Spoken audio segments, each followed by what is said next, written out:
Milal dedi delikat lobtan Khoday dupun dab yeli tutmuş fikrand andeshan suçup sapor balallıkuni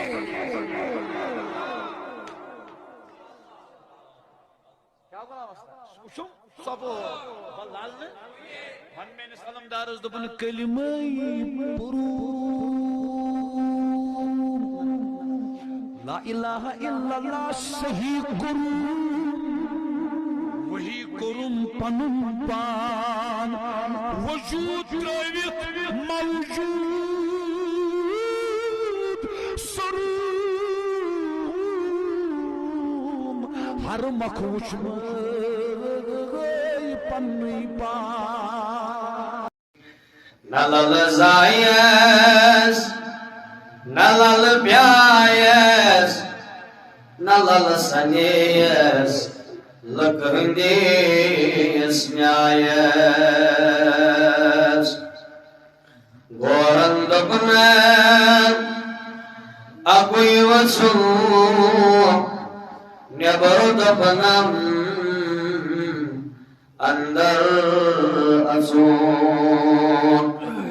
Soy la ligau wa akhmatu adla liad Oriyan natsun Balal daya şvazgaran Şimdi şeytan uçup meksişi Belki şeytan uçup yakmin maras Tanrılar sas haran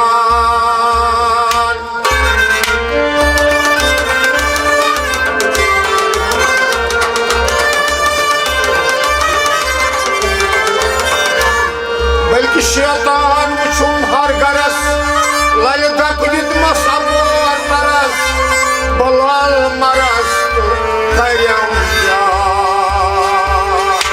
Ani pan sudurus Navi çaslaman Ani pan sudurus Navi çaslaman Saya pasti kita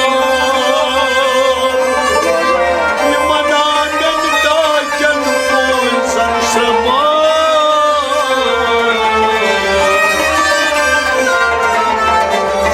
Metil cumbramu gargasma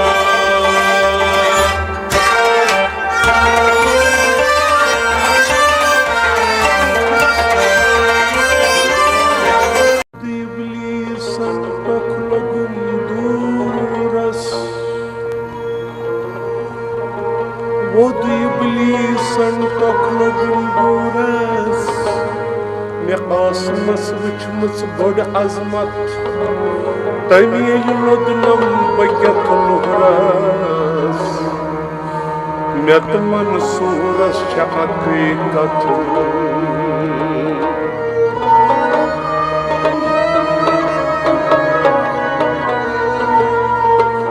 Ushtani pezitul qawzotu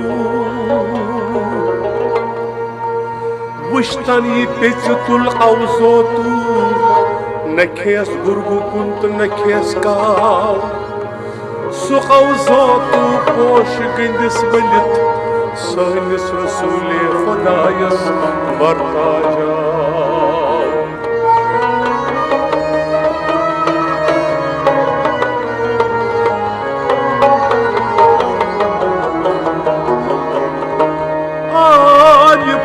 Sodras navichas lamar Kyat boz daimyon mitidita Anen kasan polzan shramar Dil chum brahma gargatsha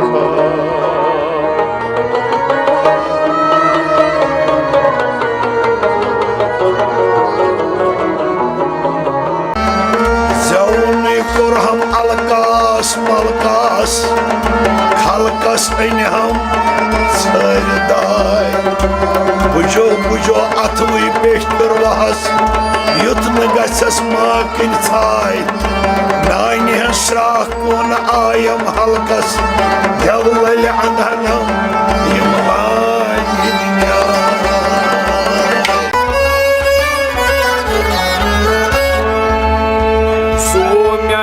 गुल अनारे शीशू बुन गल रंबुन मसै यम L दजने those खन नारे अद क्या करे अद कुत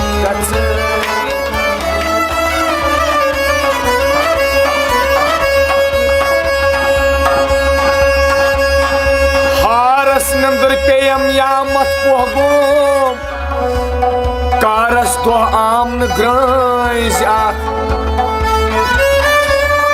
तेल प्योम चतस येल वथुन कोहगो पतई आम यम कोई दुपना मुन्या पात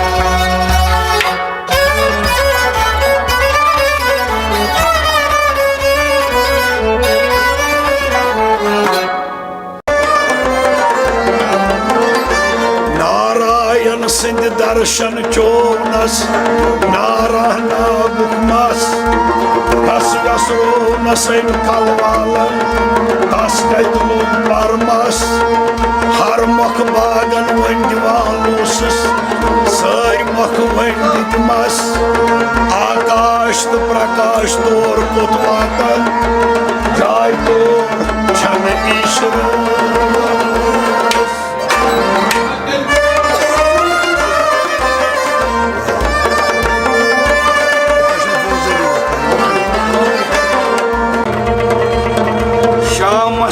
मत वातित गई काबस वातित और पुण्य माजई अश्किन राजई आशक गई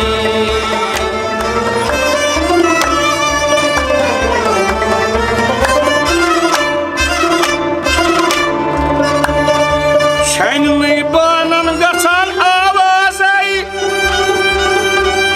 उन क्या जानी वन हे लाल तो स्वच्छ महाराज अश्किन राज आशक गई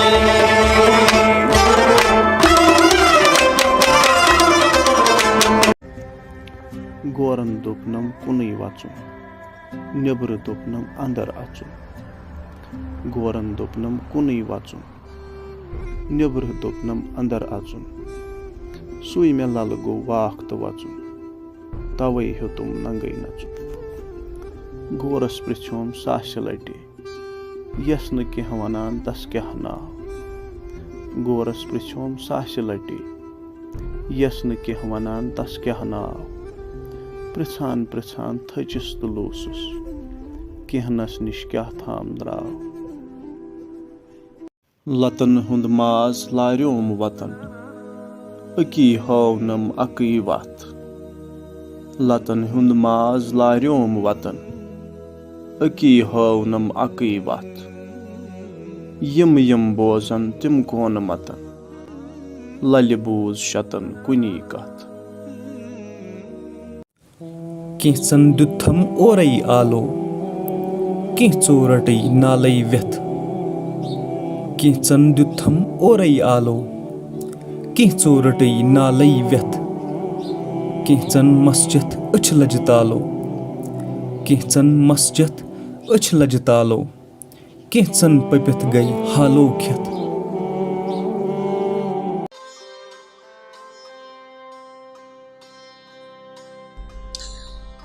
तो मैं कुछ चुनिंदा संतों पर अब बात करूंगा। आज मैं बात करूंगा लाल देन पर।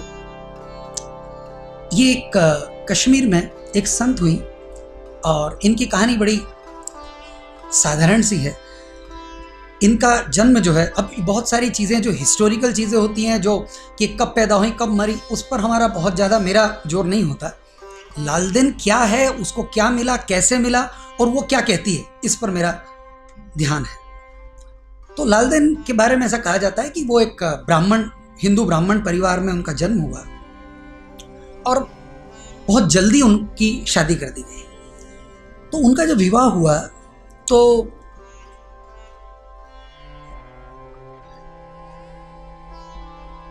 वो जो सास थी उनकी, वो बड़ी मतलब एक्चुअल वाली सास थी जो हम जानते हैं फिल्मों में देखते कि नहीं, वैसी वो तकलीफ देती थी उसको, छोटी छोटी चीज़ों में परेशान करती थी। और तो वो जब परेशान, घर में जब बहुत परेशानी हो ना तो आदमी बाहर भागता है, ये आप सबका अनुभव है। जब घर में बहुत किटकिट होने लगती है आदमी लगता है कहीं चलो बाहर, कहीं तो दूसरी जगह आके बैठते हैं। तो वो जो पानी भरने जाती कि मैं पानी लेके आती हूँ, है ना, तो पानी लेने जाती तो आती ही नहीं, शाम तक नहीं आती। सुबह गई तो शाम तक पानी, कोई पानी लेने गया तो घंटे 2 घंटे माना, तो आती ही नहीं। वो नहीं आती तो सास को और एक बहाना मिला, उसने कहा कि अरे इसका तो चक्कर है किसी के साथ, इसका चरित्र ठीक नहीं है, ये किसी से मिलती होगी आदमी से, कुछ लफड़ा चक्कर चल रहा है इसका क्या। क्योंकि हमारा चरित्र जैसा होता है ना, हम वही दूसरे में देख पाते हैं। तो उनको लगा कि ये कुछ, तो उन्होंने पति को भी भिड़ा दिया कि अरे ये जो है इसकी गड़बड़ है, इसका कुछ चरित्र का खराब, ये जो जाती तो आती ही नहीं। फिर लोगों से पूछताछ की कि ये कहाँ जाती, किसी ने देखा, तो लोग कहे कि ये जाती है वहाँ नदी पे और बर्तन रख के और नदी के पास बैठी रहती है, नदी देखती रहती है। अब आप देखिए कभी कभी क्या होता है कि कोई बुरा कारण भी अच्छे के लिए हो जाता है। अब घर में इतनी किटकिट है तो नदी किनारे जाके बैठती है और बहती नदी को देखती रहती है। और बहती नदी को कभी आपको मौका मिले तो बस बहती नदी को एक जैसा देखते रहिए। वो बहना नदी का, वो धीरे धीरे आपके मन के सारे तनाव को बहा ले जाता है। और हम तो नदी किनारे जाते हैं और फिर पता नहीं क्या क्या सब करते हैं, आपको सब पता है। तो नदी किनारे जाके चुपचाप बैठे, जरा घंटे भर मौन बैठे और सिर्फ नदी को बहते हुए देखते रहे, तो उसके बहते बहते बहते सब चीज़ बह जाती, खाली हो जाती है। तो लालदेन खाली होने लगी। अब मजा ये कि वो घर आती और फिर भोजन परोसा जाता। तो लालदेन के जो ससुर थे, अधिकतर ऐसा होता है, वो लालदेन को पसंद करते थे। उनको लगता था लड़की सरल सीधी सादी है, इसको यूं परेशान करती है ये मेरी पत्नी। तो वो सब भोजन के लिए बैठते थे, तो वो देखते थे कि इसको बराबर भोजन मिला कि नहीं। तो वो उनकी सास क्या करती कि एक ऐसा कश्मीर में ऐसे हरे रंग के पत्थर मिलते हैं, तो वो ऐसा थाली में पत्थर रखती और उसके ऊपर चावल डाल देती। तो दिखता कैसा कि थाली भरी हुई। लालदेन बेचारी जब खाती तो थोड़ी देर में पत्थर आ जाता है। और लालदेन भी गजब की थी। लालदेन क्या करती कि वो खाना वाना हो जाता है तो वो सबके बर्तन मांजती, अपना बर्तन मांजती और पत्थर भी मांज के व्यवस्थित रख देती कि कल भी दे ही देना ही है। उसका स्वीकार भाव गजब का। उसने कहा कि अब ये मैं फेंक दूंगी तो दूसरा लाएगी, का झंझट करो, अब ये संतत्व है स्वीकार। हमारे तो इतना से कंकर आ जाए तो बहुत तकलीफ हो जाती है। मुझे याद आता है मैं छोटा सा था, किसी ध्यान शिविर में था और हम बैठ के भोजन कर रहे थे। मेरे बाजू में एक स्वामी जी बैठे थे, तो मैंने एक कोर लिया और मैंने कहा अरे दाल में कंकर है। लगता है कंकर तो आती है बात, अरे दाल में कंकर है। तो उन्होंने मेरे कंधे पे हाथ रखा और कहा कंकर कम है दाल ज़्यादा है। और उसके बाद मुझे आज दिन तक कंकर लगाया नहीं कभी, एकदम समझ में आता है कंकर कम है दाल ज़्यादा है। बस ये छोटी छोटी समझ की बात है। तो लालदेन वो अपना पत्थर भी धो धा के रख देती, फिर उसको वो बेचारी को पत्थर रख के और चावल जमा के उसको दे देते। ऐसा चलता रहा। पति बहुत तकलीफ देता कि ये पता नहीं किससे मिलने जाती है, क्या करती है। एक दिन वो आई घड़ा पानी का लेकर के सर पर, पति को ऐसा गुस्सा आया, उसने एक पत्थर उठा करके फेंका, लालदेन को चिल्ला करके मारा। वो पत्थर जाकर के उस बर्तन को लगा। मिट्टी का घड़ा था, तो मिट्टी का घड़ा क्रैक हो गया। क्रैक हो गया तो अब गुस्से में आदमी कर देता है, पर उसके पति ने भी देखा कि अरे इसको लगी तो नहीं, देखा तो मिट्टी का घड़ा क्रैक हो गया पर पानी नहीं निकला। उसको आश्चर्य हुआ कि ये क्या मामला है। पानी वही बना हुआ है, मिट्टी का घड़ा बिल्कुल ऐसा कि अब फूटी गया जैसे। उसने वो मिट्टी का घड़ा उतारा, उससे बाकी सारे बर्तन भरे।